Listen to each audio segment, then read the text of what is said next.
Bonjour à toutes et tous, vous écoutez First Print, votre podcast comics préféré pour une nouvelle émission du format Back Issues. C'est dans ce format que l'on va à la rencontre des livres qu'on a bien aimés et dont on a envie de parler. C'est un livre, on dit salut. C'est une formulation. Voilà. C'est une formulation un petit peu particulière, mais non, je rigole parce que non, c'est à la rencontre, c'est les Super Friends, bien sûr. Vous le savez. Non. Mêler les pinceaux. Back Issues, non, c'était fait exprès. Back Issues, c'est le format donc dans lequel on a lu des livres avec l'ami Corentin ici présent. Hello. Et voilà, et on a envie de vous en parler un petit peu, d'autant plus qu'on vous a promis maintenant, il y a le je crois que c'était depuis le mois dernier, qu'il y aurait des fournées plus régulières, et pour l'instant, ma foi, on s'y tient. Ouais. On a même eu le plaisir de faire une petite émission avec un intervenant tiers, donc PA, qu'on aura sûrement le plaisir de retrouver un jour ou l'autre. En tout cas, l'émission vous a plu, merci pour vos retours, merci aussi de façon générale, le fait qu'on réussisse à maintenir un rythme plus soutenu pour les back issues, ça vous plaît, donc on va continuer. Et vous pouvez également nous rejoindre sur le Discord, vous êtes plus de 350 en une semaine à nous avoir rejoints sur cet espace de discussion, et ma foi, des discussions, il y en a tous les jours, voilà, donc n'hésitez pas à vous inscrire, à faire un coucou, et puis à parler des choses que vous aimez, principalement de comics, bien entendu. Ceci étant dit, Corentin, rentrons. C'est un peu l'espace commentaire qu'on a jamais vu. C'est l'espace commentaire de Comics Blog qui ne revient toujours pas. Écoute, en vrai, est-ce que c'est ça qui m'a pas motivé finalement à ouvrir ce Discord? Il y a de grandes chances. Alors du coup, mais on va rentrer dans le vif du sujet avec 3 albums. C'est un back issues, j'allais dire pas complètement indé. On a 2 titres indés et du super héros, puisque on aime bien les deux de façon générale, avec First Print. Super héros sensibilité indé.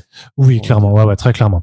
On va commencer directement avec X-O Manowar Invaincu. C'est une mini-série de Becky Cloonan et Michael W. Conrad, illustrée par Liam Sharp. C'est un des derniers projets qui avait vu le jour à l'époque de Valiant, avant que ça ne soit repris par Alien Books.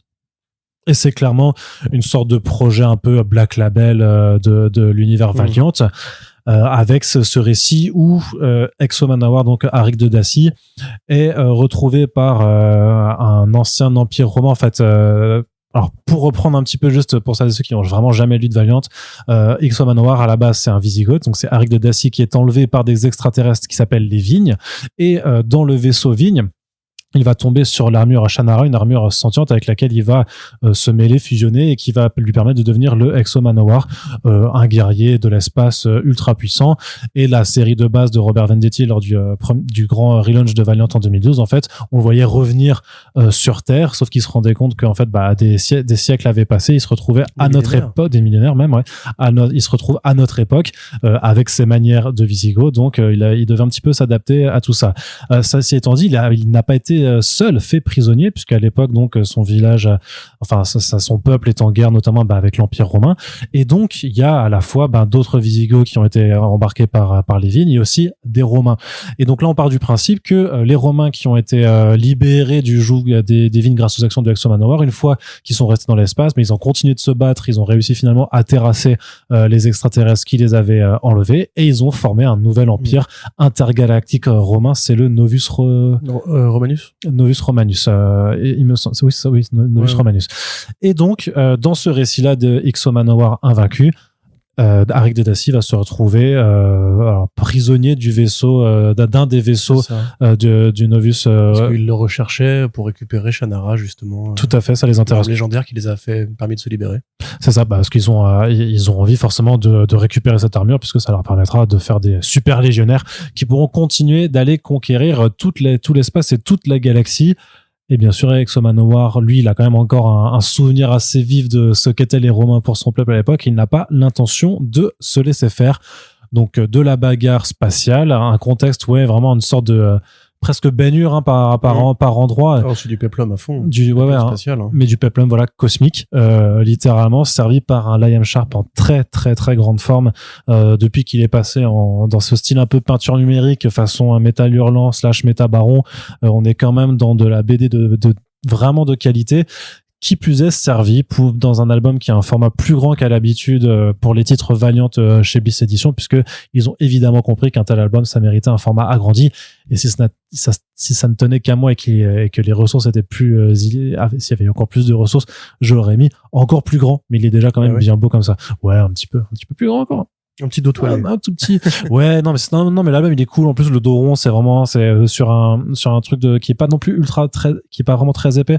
Je trouve que ça anoblit toujours un peu. C'était comme les affamés du crépuscule chez Delcourt, c'est à peu près la même taille en termes de pagination. Ils l'ont aussi fait avec un dos rond et d'un coup, ça, je sais pas, je trouve que ça donne un petit cachet. Donc voilà, Corentin. Qu'as-tu pensé de ce Exo Manowar invaincu, sachant que Exo, c'est un des rares personnages que tu suis avec plaisir dans Valiant avec Bloodshot, je crois. Oui, tout à fait. Pour la série de Dennis Hopeless, Dennis Allum Hopeless, comme il faut dire. Et aussi, je crois que j'avais lu une partie du volume de Venditti, rétroactivement. Faut que tu lises le Matkint. Le Matkint avec Thomas Giorello. Formidable. C'est de la space fantasy pour le coup. Et c'est trop bien. Mais c'est ce qui, moi, il me plaît bien, en fait. Et c'est un truc que Liam Sharp aime beaucoup, en plus, comme on l'a vu récemment avec son projet Starhenge, qui était pareil, la rencontre d'une esthétique très médiévale, très roi Arthur, parce que c'est l'histoire du roi Arthur et des chevaliers de la table ronde, mélangée avec cette science-fiction hard SF, hard science, dans le sens où vraiment, en fait, ça ne parle pas de technologie, c'est pas de la SF qui a un propos sur le vivant, qui a un propos sur l'avenir, qu'est-ce qui nous attend au contact de telle technologie, le savoir scientifique, etc. C'est vraiment comme dans Dune, de la fantasy effectivement spatiale, de la fantasy cosmique. Et c'est un genre qui, à mon sens, est vraiment super intéressant parce qu'il permet des croisements artistiques absolument brillants, comme c'est le cas ici. Ce qui fonctionne bien, parce que c'est vrai que l'idée originelle de Exo Manowar, de Harik, c'est déjà ça. C'est déjà d'aller prendre un personnage qui vient de l'Antiquité et de le croiser avec un folklore beaucoup plus science-fiction à la Flash Gordon, ou même encore plus loin à la John Carter, à la Adam Strange. Ce qui du coup effectivement répond bien quand on se dit qu'il y a peut-être d'autres civilisations qui correspondent à ça. Et là il y a tout un petit lexique qui utilisait, un lexique graphique et un lexique aussi dans le scénario pour faire des renvois explicites justement à cette culture-là. Par exemple, l'espèce d'énorme vaisseau citadelle qui sert de base principale aux Romains, il a les petits yeux qu'avaient les trirèmes romains de combat. Tu sais, les petits regards énervés qu'ils mettaient sur l'avant des bateaux. Parce que Becky Cloonan et Michael W. Conrad, en fait, ont fait beaucoup de recherches, notamment Becky Cloonan, qui est passionnée. Il y a une petite note, il y a des petites notes de bonus à la fin de l'album où elle explique vraiment qu'elle, c'est un truc, c'est son empire romain, littéralement, pour le coup. Elle est vraiment trop fan de cette période et effectivement, ils ont fait tout un tas de recherches pour, effectivement, donc, ce que tu remarques. Les titres qu'ils donnent aux généraux et tout, ils les appellent, c'est Pontifex Maxima, donc c'est effectivement le chef suprême des armées. Il y a le côté le consul. Enfin, c'est assez, même les prénoms et tout sont, quelques interjections de latin sont plutôt intéressantes aussi. Donc en fait, ils ont vraiment bien fait le boulot et enfin franchement, c'est trop cool quoi, tu vois, des Romains de l'espace, des Romains robots scientifico augmentés de l'espace. Franchement, ça déchire. Ceci étant, si tu fais des recherches historique, il faut quand même que je le dise, je suis désolé. Les Visigoths n'étaient pas spécialement présents en Dacie quand les Romains ont conquis le pays, une conquête qui a duré d'ailleurs pas très longtemps, puisqu'ils se sont barrés ensuite et les Visigoths sont arrivés après. Et aussi, les Visigoths avaient des esclaves. Donc quand Harry qui te dit « Ouais, vous avez des esclaves, c'est des enfoirés et tout », frérot, vous aussi, vous aviez des esclaves. Tout le monde avait des esclaves à l'époque, c'est normal dans l'Antiquité d'avoir des esclaves. Voilà, il fallait que je le sorte. Ceci étant, après voilà, c'est vraiment. Ok, Coco historien. Mais moi aussi, j'aime beaucoup cette période-là. Ok, Stéphane Bern. J'aime beaucoup cette période-là, et du coup, c'est assez cool de voir qu'ils ont fait quand même un boulot un peu sérieux. C'est quand même plutôt un plaisir esthétique, hein, évidemment, parce que le cachet scénaristique, il est très bien. Il y a une vraie mythologie qui est développée autour d'un nouvel empereur. T'as envie limite de voir justement jusqu'où ça pourrait aller. C'est un reproche qu'on pourrait faire à l'album, c'est qu'il est quand même assez court. Compte tenu de son potentiel.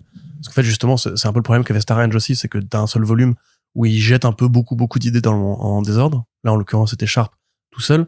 Ici, c'est bien agencé. En fait, on te prend par la main, on te fait découvrir un petit peu comment ça fonctionne. T'as cette narration interne entre Shannara et Harik, puisque c'est un peu ça, Cortana, on va dire. C'est l'esprit de son costume et tout. Le personnage lui-même, c'est Thor, quoi, tu vois. Il est vénère. Il est plutôt, comment dirais-je, économe dans ses mots. Il y a ce côté un peu, je suis bien loin de la civilisation humaine, en fait, et je vais finir ce combat qu'on avait engagé à l'époque, ce choc des civilisations entre les barbares et l'Empire. Tout fonctionne bien. Il y a même un petit côté cul. Bon, ça, c'est effectivement pas étonnant quand tu connais un peu effectivement les influences de Liam Sharp. Ouais, ça rajoute de l'effet Métal Hurlant aussi, quelque part. Ouais, puis de toute façon, c'est ce que peut se permettre Valiant en tant que tel. Faut pas oublier qu'à la base, mais c'est vrai que ça n'a pas été tant exploité que ça. Mais quand tu te rappelles notamment la période de Dinesh Hamdani et de Warren Simons, c'était la violence, le propos, les trucs très sombres en fait que pouvait se permettre cet univers-là et que ne faisaient pas les Big Two. C'était là-dessus en fait qu'ils arrivaient à se démarquer. Et là, typiquement, oui, enfin, quand tu penses à Métabaron, tu te rappelles quand même que dans Métabaron, il y a beaucoup de cul.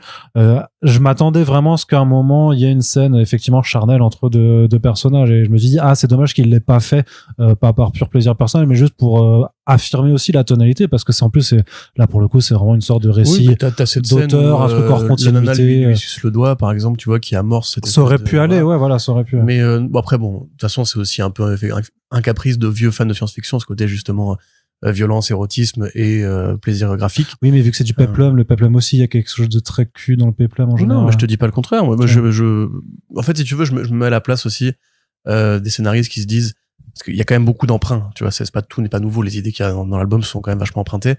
Est-ce qu'ils se disent, on a envie de coller à ce point-là au modèle, tu vois, ou justement, est-ce qu'on n'a pas envie vraiment de se concentrer sur la partie antique, déplacée dans les étoiles? T'as quand même des paires de nichons, enfin voilà, il y a quand même ce qu'il faut de ce point de vue là. Non mais elles sont couvertes. Arnaud fait la moue. Arnaud fait la moue, ça compte. Mais non, mais parce que là tu vends, ils sont habillés. Mais non, mais parce que là tu vendrais quelque chose à des lecteurs un peu lubriques comme moi qui n'est pas dedans, tu vois. Mais effectivement, si vous préférez la case des Métabarons, allez lire les Métabarons. Mais c'est vrai qu'en plus même graphiquement, ça renvoie vraiment à cette période au niveau des designs et du style. Il y a vraiment du H.R. Giger dans cet album. Dans le design du casque de comment s'appelle-t-il, de Arik. Les Romains eux-mêmes, c'est plus du Chris Foss. Il y a un peu de McKean aussi par endroit, mais c'est de la vraie aérographie, je crois que ça s'appelle. C'est de la vraie aérographie photoréaliste, très musclée, très structurée, un énorme travail sur les éclairages. Vraiment, chaque éclairage en fait est différent en fonction des scènes. Des visages très blancs aussi, justement encore une fois à la Giger. Si vous avez aimé le travail de Jodorowsky et de Moebius, évidemment, mais un Luis quelque chose aussi, Luis là, un illustrateur espagnol, Luis Royo quelque chose, je sais pas, je vais regarder, ça me dit ça, mais les visages blancs comme ça me rappelle vachement ça. Et dans le même ordre d'idée, pareillement, si vous aimez l'univers de Warhammer 40 000, là il faut foncer, parce que je pense peut-être que République nous écoute, ça lui arrive parfois. Là c'est vraiment pareil, ce côté ultra bourrin, ultra militaire, ultra décidé, c'est-à-dire que ça prend pas en fait de gants avec son sujet, ça reste assez radical dans le propos, et c'est voilà, il y a le côté un peu aussi plaisir de voir des Romains se faire défoncer à coups de sabre laser. Donc non, moi j'ai pas grand chose de plus à. Oui, tout à fait, effectivement ça ressemble. Arnaud me montre une illustration de la personne qui s'appelle du coup Luis Royo, c'est ça. Luis Royo. Du coup c'est vraiment pour moi une très bonne lecture. J'aurais aimé que ça amorce une forme d'ongoing, on va dire. Parce que effectivement je lis peu de Valiant en général, et quand j'ai un petit coup de cœur comme ça donne envie que ça se poursuive. À mon sens il y a du potentiel pour une suite. L'histoire c'est un peu le reproche, moi j'aurais deux reproches à faire, c'est juste qu'il y a juste un design de monstre sur la fin que je trouve un peu bizarre sur le visage, où je sais pas, j'ai l'impression qu'il y a d'un coup un surplus numérique, une surcouche numérique dessus que je trouve un petit peu particulière. Il y a beaucoup de numérique. Ouais, mais pareil, t'as un zoom à un moment donné sur un visage qui est vraiment tellement photoréaliste, tu te dis on dirait une photo, tu sais, c'est un peu mal à l'aise, je trouve. Donc il y a juste là un petit écueil graphique, mais c'est plus en termes de design, ou juste qu'il y a la surimpression numérique sur le reste, en fait, fait que le truc jure un petit peu, c'est un petit peu dommage. Et oui, sinon, c'est ce que j'appelle moi le syndrome un peu l'œil d'Odin, c'est-à-dire que t'as une histoire qui se tient en tant que telle, mais ce n'est que l'amorce, en fait. Ce n'est que l'amorce, et clairement, il y a un autre enjeu qui est dans l'histoire et dont on a envie de voir le bout. Actuellement, vu que maintenant Valiant s'est géré chez Alien Books, et que je ne sais pas, en fait, quelles sont les discussions qui ont pu avoir lieu entre Conrad Cloonan et Sharp, je sais pas si un deuxième volet pourrait arriver, mais je l'appelle de tous mes vœux, parce que justement l'introduction elle est si réussie que tu ne peux que avoir envie de. Le problème c'est que Sharp, ce style-là de Sharp, en fait, il le dégaine vraiment que quand il a vraiment envie, comme quand il travaille avec Grant Morrison sur Eden's End, ou quand il fait son Star Range. Le reste du temps, il a son crayon super-héros classique, ce qu'il a l'air de vouloir faire avec McFarlane d'ailleurs. Quand on voit les premières planches, ça ressemble plus à ça. Oui, sur le Dark Age là. Voilà. Alors à côté, il a son projet Conan le Barbare. Il a plein de trucs à faire. Oui, après il peut y revenir d'ici quelques années. Voilà, c'est ça. À mon avis, par contre, s'il veut revenir, compte tenu de son statut, on s'en rend pas forcément compte, mais au Royaume-Uni, aux États-Unis, c'est quand même un dessinateur qui est assez suivi. En plus, il est super sympa et plutôt engagé. Enfin, c'est un mec à l'ancienne, quoi. Moi, franchement, je verrais très bien, même limite, le revenir tout seul, tu vois, si jamais Cloonan et Conrad ne sont pas disponibles. Alors, ce sera plus bordélique, hein, on est d'accord, mais ça pourrait être super cool. Ouais. Du coup, vraiment un très bon choix de la part de Bliss d'avoir ramené cette série. Ah non, mais c'était obligé. De toute façon, ils sont en train de faire tous les derniers titres de ce que j'appelle moi l'entre-deux, c'est-à-dire vraiment la fin de Valiant Comics et les débuts d'Alien Books, parce que celui-là, il a été publié dans un entre-deux. Là, ils vont lancer, à l'heure où on enregistre ce podcast, ils vont lancer, mais on en reparlera dans un front page, la campagne pour la suite de Bloodshot Unleashed Reloaded. Donc, ça s'appelle comme ça. Donc, ceux-là, ils les font, c'est sûr. Pareil pour le Ninja Super Killer, tu vois, il faudra qu'on en reparle d'ailleurs. Voilà, donc là, eux, c'était sûr qu'ils allaient le faire. Et pour celui-là, je me rappelle, et je pense qu'ils l'avaient déjà en tête de toute façon. C'était l'an dernier, quand il m'avait dit qu'il comptait le faire, je lui ai dit, celui-là, s'il te plaît, le fais pas dans le format habituel. Celui-là, donne-lui son écran, limite, quoi. Celui-là, il faudrait, je pense même, peut-être plus le ranger, amis libraires, si vous nous écoutez, au rayon franco-belge, hein. Enfin, à côté de la science-fiction, c'est un peu comme Decorum, justement, où tu peux t'adresser vraiment à un public de fans de SF en BD très européenne. Ouais. Puis t'as vu cette couverture, ça, c'est la couverture collector, mais t'as vu comment limite, le titre, t'aurais dû mettre, bienvenue à Nouvelle-Rome, un truc comme ça, c'est pour vraiment le vendre. On sait qu'il y a un public en Europe et pas que d'ailleurs. C'était la fameuse étude où les hommes pensent à l'Empire romain une fois par jour et tout. Là, franchement, je pense que c'est peut-être. Moi, j'y pense jamais, j'ai jamais compris ce délire, du coup. Moi, je suis fasciné par cette période. Non, mais c'est je sais pas, mais moi, j'y pense jamais. Mais bon. Et on manque, d'ailleurs, ce que je voulais dire aussi, on manque un peu de BD sur l'Empire romain. Bon, là, c'est une version détournée, mais je pensais, tu sais, aussi au titre de Peter Milligan, où il y a Mais t'avais Marini qui faisait les aigles de Rome, je sais pas quoi. Je suis pas très fan de Marini. Mais non, mais tu sais, un truc que je crois que Bliss avait édité aussi. Ah oui, bien sûr, Britannia. Voilà, exactement. Britannia, 3 tomes. Et en plus, techniquement, il a fait un 4e volume, Milligan. Donc, je sais pas s'ils le sortiront ou pas.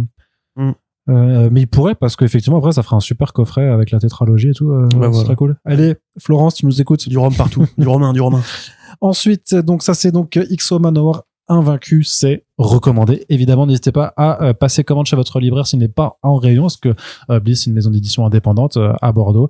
Ils n'ont pas de grand groupe pour les soutenir et tout ça, donc en fait, ils dépendent du soutien des libraires aussi, qui doivent passer commande pour mettre en avant leur catalogue. Donc si jamais ils sont pas au courant, parce qu'il y a tellement de sorties chaque semaine, n'hésitez pas à leur faire savoir que vous voulez lire cet album. Sinon, il y a un lien dans la description de ce podcast. Vous pouvez commander chez nos partenaires de Comic Zone, Bubble ou Pulps en fonction de la disponibilité. On passe du côté de Delcourt, qui donc n'est pas une maison d'édition qui n'est plus une maison d'édition indépendante. À la base, c'était une maison indépendante qui est devenue un grand groupe d'édition indé, mais qui a été racheté il y a peu, en tout cas qui a fusionné, voilà. C'est pas forcément, ils sont pas indépendants. Ils ne sont plus indépendants. Donc, parce qu'ils sont chez Editis. D'ailleurs, si vous l'avez loupé, mais on va reparler dans le front page que ce cher monsieur Nicolas Beaujon passe éditeur, chez Delcourt. On en reparlera dans un prochain front page. Donc, chez Delcourt Comics, en collection de contrebande, c'est monsieur Thierry Mornay qui assure la ligne éditoriale. Et Thierry, il aime bien Scott Snyder.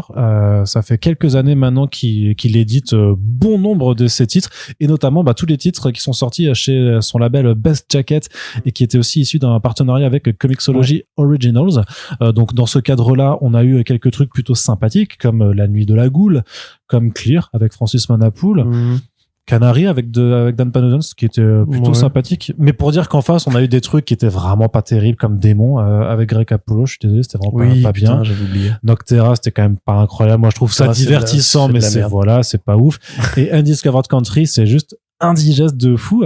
Mais donc voilà. À la limite, Undiscovered Country, c'est drôle tellement c'est foutraque. Ouais, mais c'est lourd. Oui. C'est vraiment très très lourd à lire. Voilà, disons qu'on souffle toujours un petit peu le chaud et le froid avec cet auteur. Pareil, en DC Comics, il a autant fait la cour des e-books, après il a fait le Bat Lapin, il a fait les Dark Knight, Death Metal, mes couilles, et après il s'est réinventé avec Absolute Batman. Donc voilà, Scott Snyder, c'est parfois, et en indé, il y a Witches d'un côté. En indé, ça fait un petit bail quand même que c'est plus terrible, hein. Toi, t'aimes pas trop de toute façon, hein. Je sais que t'es toujours plus dur que moi, en tout cas, avec les Dark Spaces sont pas mal. Oui, c'est vrai que je les ai pas testés, ça. Un peu empilage d'idées, mais les 2 Dark Spaces qu'il a fait, Dungeon et Wildfire, avec Aidan Sherman dans les 2 cas, vraiment, ça se lit très bien. Mais en tout cas, il y a un truc qu'on ne peut pas reprocher à Scott Snyder, c'est que il sait bien s'entourer. À chaque fois, il prend les meilleurs artistes, les meilleurs dessinateurs et dessinatrices de l'industrie. Donc là, il a fait un bouquin qui s'appelle Barnstormers, sur lequel il est avec Tula Lotte que vous avez peut-être vu récemment sur Somna, qui était également édité chez Delcourt, qui est une très bonne BD malgré tout le mal que puisse en dire sur Ville Corentin. Du tout. Oui, les gens ont entendu peut-être ils ont deviné ton sourire narquois. ils l'ont deviné. Ils ont entendu le petit comme ça là, tu vois que ton petit truc moqueur. Et donc tu l'as noté. Mais alors là, on est dans un registre totalement différent, parce qu'on n'est pas du tout dans la folk horror, dans les sorcières et tout ça. On est vraiment dans un truc très spécifique en fait. C'est le barnstorming. Qu'est-ce que c'est ? C'est des gens qui faisaient des acrobaties en avion pour divertir le public et ils risquaient leur vie pour gagner de l'argent. C'est un truc qui a vraiment existé. Donc, oui, absolument. On le voit au XXe siècle, c'était ouais. C'était au XXe siècle. Bah, de toute façon, l'aviation, c'est pas 1927. C'est pas au XVe siècle, hein, tu sais, les avions. Donc. Non, mais je sais. Non, mais j'essaie de retracer. En fait, c'est quand on a inventé les avions, il y avait pas de loi qui régissait l'aviation civile, donc l'aviation du peuple. On pouvait tous avoir son propre avion. On pouvait avoir son avion, effectivement, et voler pour aller chercher le pain. Et en fait, justement, comme les Américains en général et tout le continent européen aussi, mais à l'époque, en fait, il y avait des spectacles ambulants avec des cirques, c'était une autre culture, vraiment. Aujourd'hui, on est dans une version de la culture domestique. Les gens préfèrent rester chez eux pour regarder la télé et tout. Mais à l'époque, les gens, justement, adoraient sortir parce qu'ils n'avaient pas forcément grand-chose à foutre. À part écouter la radio. Et il y avait effectivement des spectacles de casse-cou qui faisaient des loopings, faisaient des sauts aériens. Il y avait des trucs assez starbés qui existaient comme ça. Et c'est aussi une base qui a servi d'inspiration pour le Rocketeer de Dave Stevens. Puisque, effectivement, on pourrait considérer que Cliff Secord est aussi une sorte de barnstormer. C'est un cascadeur aérien, grosso modo. Et là, quand l'histoire, après, ça ne parle pas que de ça, même ça en parle assez peu, finalement. Mais, ça intervient quand même, à 2-3 endroits de l'histoire. C'est le fond thématique. Mais l'histoire elle-même, c'est l'histoire d'un personnage qui se fait appeler Hawk Baron, en référence, j'imagine, au Baron Rouge, qui est un barnstormer. À la recherche d'un emploi. À la recherche d'un emploi, qui va essayer d'organiser une sorte d'opération promotionnelle en appelant un public à venir le voir faire une cabriole. Il débarque au milieu d'un mariage. Le marié n'étant pas très content que ce mec arrive et foute le bordel, lui pète la gueule. Et quand il se réveille, menotté, il faut qu'il se détache, il va prendre son avion, et la mariée l'attend, et elle lui dit, il brinque un fusil dans la gueule, et elle lui dit, tu m'emmènes avec toi, et c'est tout. Et en fait, ils vont partir ensemble, et devenir un peu une sorte de couple à la Bonnie and Clyde, de cambrioleurs ou justement barnstormers. Les deux quoi, ils font des spectacles d'aviation pour divertir le petit peuple et quand ils ont terminé, ils vont à la soirée mondaine du coin pour détrousser les riches. Et donc le couple de braqueurs comme ça, un peu amants maudits presque aussi, qui sont vraiment dans une fuite en avant et qui vont être poursuivis à la fois par le marié qui est très jaloux de s'être fait voler sa femme et un un Pinkerton. Un Pinkerton. Les Pinkerton, c'était une société privée dans les États-Unis qui en fait servait de garde du corps, chasseur de primes ou d'agents de sécurité en général. C'est un peu l'ancêtre des services fédéraux organisés comme le FBI. Voilà, on voit dans beaucoup de westerns les Pinkerton qui ont un petit chapeau rond et un flingue à la ceinture. Ah, d'accord, ça va comme ça. Parce qu'aux États-Unis, il n'y a pas de police, il n'y a pas eu d'accord de fédéraux entre guillemets pour la police. C'est-à-dire qu'à une époque, vous étiez recherché dans un État, le Kentucky. Vous passez la frontière, vous êtes dans un autre état, l'Oregon. Vous êtes plus recherché. Et du coup, on faisait appel aux Pinkerton pour aller traquer les mecs et qui après les ramener à la maison ou les tuer, c'est selon, ou pour protéger les convois des brigands, etc. Enfin, voilà. C'est un peu ça qui a mis fin au western en fait. D'accord. Voilà. On en apprend tous les jours avec Corentin. C'était à la fois sur l'Empire romain et puis sur la montée de la police. Posez-moi une question, j'ai une réponse. Au XXe siècle. Alors, j'ai une question pour toi. La carotte, c'est quelle partie? Ce qu'on mange, c'est quoi? C'est une feuille, c'est une racine. C'est une racine. Bien, c'est bien. Donc du coup, effectivement, récit qui va pas forcément au-delà de sa promesse. On voit le côté empilage de Snyder, qui en fait généralement il a une idée, il va rajouter une autre idée sur cette idée, puis une autre idée sur cette idée, etc. Comme par exemple dans le Dark Spaces, j'en parlais, tu sais, où c'est des condamnés qui doivent, je crois, nettoyer une baraque. Dans la baraque, il y a un cadavre, mais il y a le feu qui démarre et tout. Tu vois, c'est le côté un peu les bulles lamentins. Alors, elles doivent pas nettoyer la baraque. Par contre, c'est des braqueuses qui veulent faire un dernier casse et qui tombent sur une maison hantée. C'était pas des détenus. Il y a pas un truc comme ça? Ouais, des détenus en fuite. Ouais, qui veulent faire un dernier casse, justement, pour. Voilà, et donc là, le cadavre et l'incendie, etc. Donc là, toujours, c'est le côté, voilà, les lamentins qui poussent les boules. Là, tu peux pas un peu dire la même chose, tu vois. C'est le côté, je veux faire une sorte sur un barnstormer, mais en même temps, la période se prête bien au côté Bonnie and Clyde, mais en même temps, le héros, il a des visions un peu starbées. Tu vois, donc tu vois un peu quand même le côté comment est-ce que je vais habiller et colorer le récit. Oui. Mais je trouve que ça s'articule bien en fait parce que il y a pas un aspect qui prend forcément plus le pas sur l'autre et autant Scott Snyder effectivement il arrive parfois à te faire des trucs boursouflés autant là je trouve qu'il y a une forme de simplicité, de gestion de l'équilibre qui est hyper bienvenue. Tout à fait. Et en même temps, quand je regarde la couverture et que je vois que le nom de Tula Lota apparaît en premier, je me demande pas si c'est plus une histoire de Tula et Scott Snyder a fait le script, mais je me demande effectivement si c'est pas elle qui avait vraiment l'histoire en tête. Et c'est pas du tout impossible parce que effectivement ça ressemble pas, tu vois le titre que tu as évoqué tout à l'heure, ça ressemble pas à Clear, ça ressemble à Clear parce que le héros a des visions de réalité qui s'impriment sur la vraie réalité. Mais à part ça, effectivement, c'est quand même plus. Mais il y a moins de high concept aussi, tu sais, il y a moins de trucs comme ça. C'est assez dirigé, c'est assez économe, et c'est agréable du coup de retrouver un Snyder qui va un peu à l'essentiel et qui justement arrive à se concentrer sur ce qui est important pour une fois, c'est-à-dire l'humanité de ses personnages. C'est généralement un truc qui manque justement dans son écriture en général. Et Snyder, c'est pas je pense qu'il m'en voudra pas si je dis qu'il a des petits penchants autistes, dans le sens où il arrive pas à écrire des dialogues qui sonnent justes et vrais quand il essaie de mettre de l'intensité. Là, pour le coup, les romances, par exemple, c'est pas un truc qu'il sait très bien faire. Là, pour le coup, c'est quand même assez réussi, je trouve. Il y a des vraies scènes plutôt belles où tu comprends en fait que c'est vraiment deux personnes qui ont été un peu victimisées par la vie, quoi. Tu vois, il y a un truc un peu, oui, effectivement, ils n'ont que l'un et l'autre, avec des beaux dialogues qui habillent bien le récit. L'auteur s'amuse beaucoup avec cette époque. On sent que ça lui tenait à cœur de dessiner une histoire dans ce contexte-là. Les avions, encore une fois, c'est un peu sur un sujet secondaire à mon sens, mais les fêtes où ils vont, tu as les costumes, les décors, surtout les costumes de l'héroïne, qui s'appelle Tilly. Non, Tilly, c'est celle qui les aide justement quand ils s'organisent. Attends, bref, donc les costumes de l'héroïne sont plutôt cool. Il y a pareil un petit côté pin-up, parce qu'il y a une scène par exemple où elle va se dessaper, là pareil, il y a le côté je veux faire un peu de la bombshell moi aussi. Ah si, t'as raison, c'est Tilly, pardon. Voilà. Ouais, et lui c'est Bix. Bix, ouais. Bix. Son vrai nom c'est Bix. J'aime bien aussi quelque part justement, c'est ça qui est rigolo, c'est qu'au départ tu te dis que ça va être un gimmick, un gadget à la Scott Snyder, le côté le héros qui voit une réalité distordue avec il voit les gens comme des robots en fait, pour vous décrire le truc. C'est-à-dire, il voit des gens qui lui veulent du mal et il imagine qu'en fait ces gens sont secrètement des robots, un peu comme dans They Live. Enfin, je sais plus comment s'appelle ce film de Carpenter en français, mais They Live, Google, voilà. C'est pas Invasion Los Angeles, non? Ouais, je sais plus, ouais, peu importe. Et aussi, il voit des néons. Il voit des néons en surimpression de visage. Et ça, en fait, tu te dis que, bah oui, c'est juste un truc à la con pour dire qu'il est fou, parce qu'on dit qu'il a fait de l'asile, un petit séjour en HP. Et en fait, l'explication de ce truc-là est finalement assez rigolote, puisque, en fait, le récit, il t'explique simplement que les Barnstormers, leur temps est en train de passer. Parce que justement, aux États-Unis, à la fin des années 20, ils ont commencé à faire, les années 30 même, ils ont commencé à passer des lois, en fait, pour interdire, parce qu'il y avait trop d'accidents, trop de morts, enfin, c'était dangereux aussi, simplement, le barnstorming, pour interdire justement la pratique des barnstormers, donc des cascadeurs de l'aviation.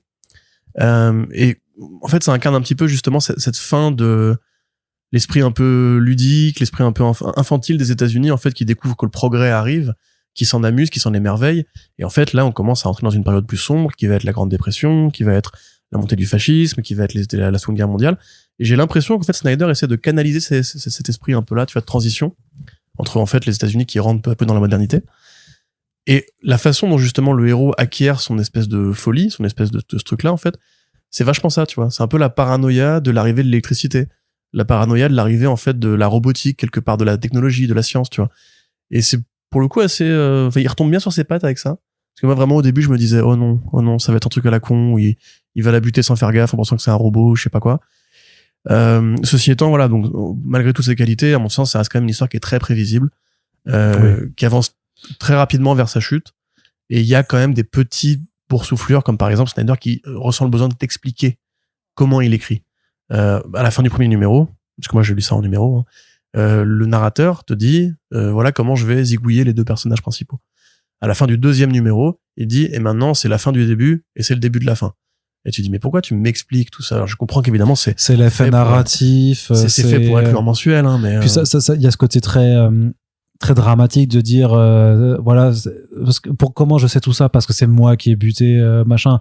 Et donc du coup ça te donne un indice, enfin ça te dit aussi ok, donc en fait je pense savoir comment l'histoire va se terminer, ce qui lui permet de jouer avec ça aussi pour te donner quelque chose d'un peu différent, sauf que tu t'y attends aussi, parce que la construction de la construction de la scène finale notamment, elle est tellement, effectivement, elle a déjà tellement été faite que tu t'attends vraiment à la façon dont c'est. Mais et en même temps, après c'est moi je suis plus contente de ça que parce que non mais c'est ça, c'est parce que c'est ce que je disais avant, c'est dans cette forme de simplicité, de on va vraiment en ligne droite en fait, là où c'est pas un truc qui va te sortir des sentiers battus, mais t'y vas parce que tu vas aller dans un univers que t'as pas forcément l'habitude de voir dans ce genre de bande dessinée. T'y vas pour l'ambiance graphique parce que tout là est vraiment très très forte, et que c'est vraiment super agréable à lire, pas en tant que œuvre graphique. Et tu te laisses porter, tu te dis pas ça va être quelque chose qui va me faire revoir ma conception du monde, ou c'est quelque chose qui va me faire vraiment réfléchir sur pas mal de choses. Non, en fait, de toute façon c'est même dit sur la 4e de couverture, c'est du Bonnie and Clyde avec de la voltige. Vraiment, c'est ça quoi. Il y aura pas de on va pas vouloir te dire en fait c'était autre chose. Et je trouve que là-dedans dans cette honnêteté en fait de la proposition, et surtout par rapport à Snyder qui parfois essaie vraiment de péter plus haut que son cul, quand on peut dire, je trouve que c'est plutôt agréable de rester là-dessus. Après, ceci étant, je ne sais pas si du coup ça vaut son prix pour quelqu'un qui justement aurait peut-être plus l'habitude, paradoxalement il y a des fans de Snyder, de son côté concept, et qui pourrait trouver ça un peu plus chiche de ce point de vue-là. Après moi, personnellement, je recommanderais la lecture si vous voulez découvrir le coup de crayon de Tula Lotec. On sait une artiste qui est amenée à faire de grandes choses. Elle a déjà d'ailleurs commencé à en faire. Moi, elle est là depuis quelques oui, non, bien sûr, mais il faut quand même du temps pour amasser un fandom et tout. Moi, j'aime pas Somna, mais c'est vrai que c'est une histoire qui a eu très bonne presse aux États-Unis. Je crois qu'il y a eu un Eisner. Ah, il y a eu un Eisner. Mais Barnstormers aussi, il me semble. C'était nommé aux Eisner, en tout cas. Ouais. Ok. Bon, et pour le travail de tout là, notamment. Très bien. Du coup, c'est chez Delcourt. Et vous pouvez lire Barnstormers si vous avez envie de voltige. C'est pour 17,50, donc je trouve que ça va encore. Quoi. C'est moins cher qu'un 100% Panini. Ça c'est facile. En même temps, ça c'est facile. Corentin, on va terminer ce back issues. On vous rappelle, nos back issues sont plus courts, mais ils sont plus réguliers. Donc maintenant, on passe du côté du super-héros, mais comme tu le disais en préambule de ce podcast, un super-héros avec une tonalité un petit peu indé. Et en même temps, c'est un récit qui est cop du Black Label. Oui. Donc quelque part, c'est logique qu'il y ait cette tonalité indé. Ça s'appelle Superman Space Age, Corentin. Ouais. Alors pour résumer le projet, évidemment, c'est hors continuité. Ça se passe dans un monde, en fait, qui est notre monde à nous, on va dire, ou plutôt le monde de l'essai comics. Dans les années 40-50, Superman vient au monde, et il grandit, il fait ce qu'il fait d'habitude, c'est-à-dire il devient un super-héros, il protège la Terre, la veuve et l'orphelin.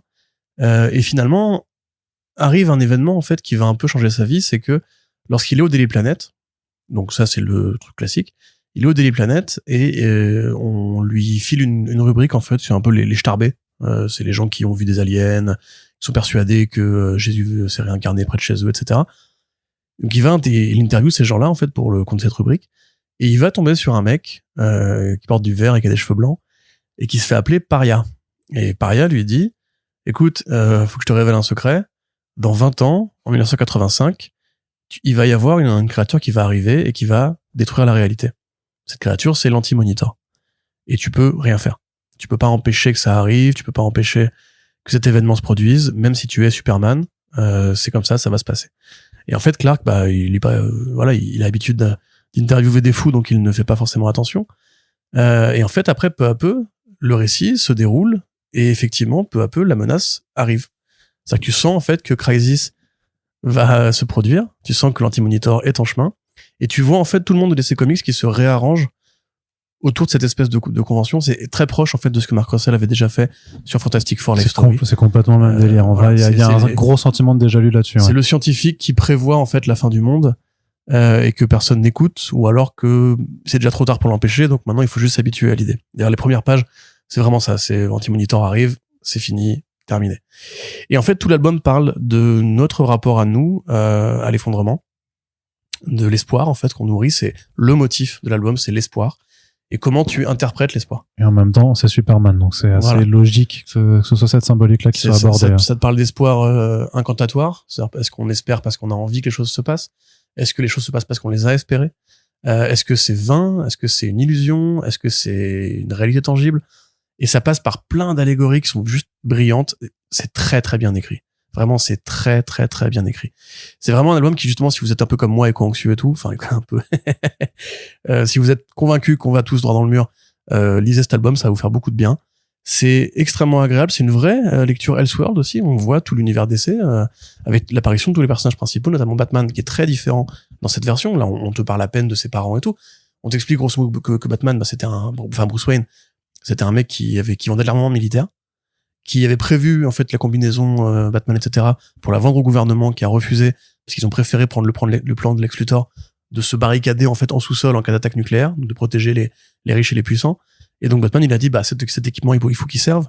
Et comme en fait les riches ont quitté Gotham City en enlevant avec eux l'argent et les boulots, Gotham City ça s'est devenu en fait un grand bidonville à ciel ouvert.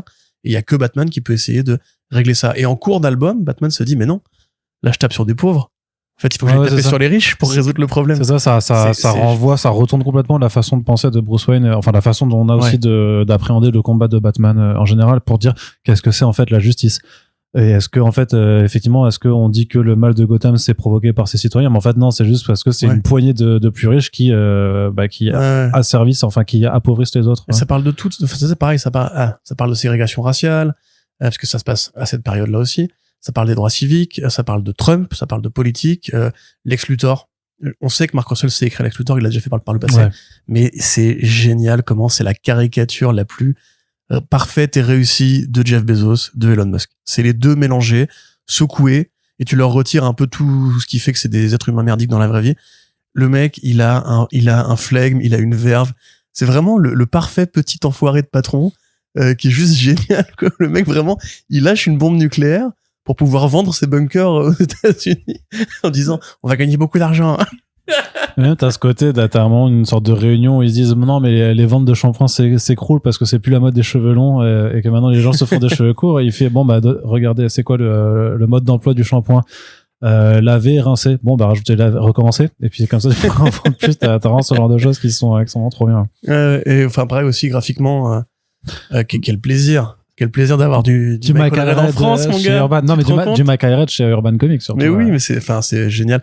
En fait, moi, vraiment, cette lecture-là, j'aurais envie qu'elle soit un peu plus connue parce que je sais que le nom de Michael Red n'est pas aussi vendeur qu'on le voudrait sur notre vieux continent. Celui de Mark Russell non plus. Hein. Celui de Mark Russell non plus, effectivement, mais peut-être qu'il est plus connu aujourd'hui des lecteurs contemporains, je veux dire, que Michael Red, qui quand même a pas fait beaucoup de projets très grand public, à part son album sur David Bowie, évidemment, qui était peut-être s'adressait à un public plus généraliste, parce que les fans de Bowie sont plus nombreux que les fans de Superman, de fait.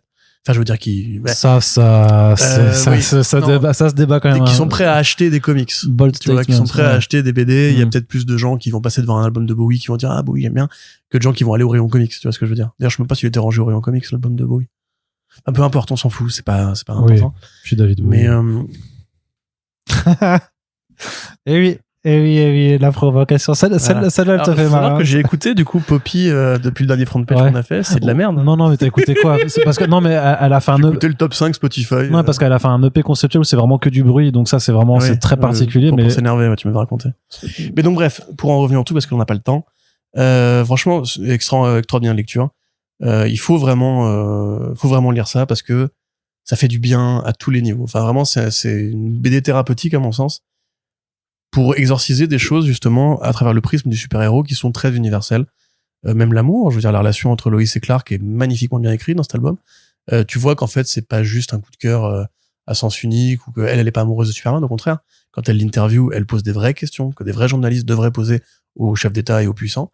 Il y a un truc aussi assez ironique parce que du coup on lui demande des comptes alors que c'est littéralement le libérateur et le sauveur. Tu sais, il y a cette réplique j'ai sauvé un astéroïde, j'ai sauvé la Terre d'un astéroïde et tout le monde l'engueule en mode t'en fais pas assez. Tu fais mais quand même les gars, si j'étais pas là on serait tous morts en fait. C'est ça. Brainiac aussi qui est très bien écrit, en fait, qui passe plus pour une sorte de d'éco-conservateur, on va dire, qui voudrait en fait un peu comme dans le film Downsizing, tu vois, c'est-à-dire préserver une partie de ce qui reste une fois que tout sera détruit. Une sorte d'arche de Noé en fait. C'est ça, ouais. C'est ça en fait, oui. Oui, c'est ça. Flash aussi qui a crevé de rire. Vraiment, je crois qu'il aime pas Flash, Mark Russell, qui est vraiment écrit comme un guignol, mais absolu. Il y a aussi la transformation de Hal Jordan où tu sais, il lui dit mais je suis pas digne de la bague, il fait non t'es pas digne mais il y a que toi donc. C'est ça, ouais.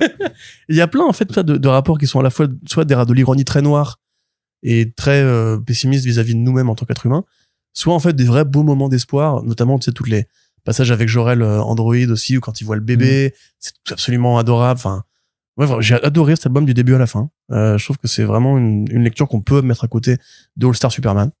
Ah oui, direct. Oui, non, mais d'accord. parce que ça parle de la même chose, c'est-à-dire vraiment effectivement pourquoi Superman c'est un héros mythique, parce qu'il nous aide à nous inspirer en fait. C'est un message utopique. Il n'y a pas de vrai Superman, mais il nous donne cette espèce d'idéal auquel on doit tendre en tant que parce qu'on n'a pas ses pouvoirs, mais on peut essayer d'être bon nous aussi. Et franchement, je pense que, à mon avis, Mark Russell, ça va être un gros fan aussi. Il y a même des proximités, tu vois, dans le côté. On prend beaucoup d'idées qui viennent du Silver Age. D'ailleurs, ça s'appelle Space Age, tu vois. On prend beaucoup, justement, de cette période où Superman, c'était un peu Kennedy aussi. Il y avait ce côté, justement, héros du peuple, héros civil. Ça parle de la guerre froide. Ça parle vraiment de tellement de choses à la fois en 3 numéros, version Black Label. Après, c'est 3 numéros. Donc, c'est dense. Mais pour le coup, c'est une lecture qui est super. Et ça prend tout l'univers d'essai avec, tu vois. Et en relecture méta de Crisis, en plus, enfin, c'est... Pardon, tu me disais. Non, je disais que même t'as quand même un bon tiers qui est dédié à Batman aussi en tant que tel. En fait, c'est pas tant ce qui m'avait presque surpris au final en me disant mais attends, c'est un titre qui s'appelle Superman. C'est la Justice League en fait au final. Ouais, mais moins, tu vois. Enfin, Wonder Woman n'est pas tant développé que ça, mais c'est vachement intéressant de voir comment en plus il va pouvoir faire la même chose parce que donc j'imagine que l'an prochain on aura droit au Batman Dark Age donc par les mêmes auteurs chez Urban. Il y a son 3e volet sur le Wonder Woman qui doit arriver en VO cette année, je pense. Et en tout cas, on sait qu'ils sont en train de travailler dessus. Donc ouais, la trilogie, je pense que ça va être vraiment un pilier du DC Comics moderne, hein, c'est sûr. Et Mark Russell, vraiment, pour moi, il est bien plus fort là que dans Life Story parce que, bon, déjà, il est mieux secondé au dessin. Mais Life Story, ça faisait un peu fataliste. Alors que là, au contraire, oh putain, alors que là, au contraire, ça fait plus, essayons quand même de trouver de l'espoir. Ouais. Et franchement, ça fait du bien. Voilà, très bien. Voilà. Et franchement, quand c'est une BD fait du bien à Corentin, elle ne peut que être bien en tant que telle. Et lisez du putain de Michael Red, bordel. C'est ça. Comme ça, je pourrais avoir iZombie en France en intégrale. Pour dévaliser les intégrales de Madman chez Guinée Ménine pour qu'on puisse avoir la suite. Ça, je crois. Non, j'y crois pas une seconde. Ça, c'est un vœu pieux. C'est ce qu'on appelle un vœu pieux. Sinon, il y a l'excellent Silver Surfer de Dan Slott. Oui. En omnibus, certes, mais vraiment, c'est un incroyable omnibus. C'est le meilleur titre de Dan Slott. Il y a le X-Statix aussi, de Peter Milligan. C'est plus compliqué à vendre, mais c'est génial. C'est tellement génial. Mais je sais, mais il faut avoir un certain humour. C'est tellement ouf. Bref, de toute façon, tout ce qu'a fait, mais Michael Red n'a pas fait de trucs nuls, en fait, en tant que tel. C'est pour ça. C'est un génie. Donc, voilà, lisez du Michael Red, lisez Superman. Lisez David Bowie. Space Age, disponible chez Urban Comics. C'est vraiment un très, très, très bon album. Et on en a déjà terminé avec ce Back Issues. On espère que ça vous a plu. N'hésitez pas à nous faire vos retours sur est-ce que vous avez lu cet album, qu'est-ce que vous avez lu de façon générale. N'hésitez pas à le faire savoir sur YouTube, sur Spotify, sur notre Discord, un peu partout. Partagez les podcasts. Et s'il vous reste des sous après avoir dévalisé votre libraire, n'hésitez pas à nous soutenir via Tipeee. Nous serons heureux d'accepter vos modestes contributions, quelles qu'elles soient. Merci à toutes et tous de nous avoir écoutés. Puis on se dit à très bientôt pour les prochains podcasts. Ciao. Salut.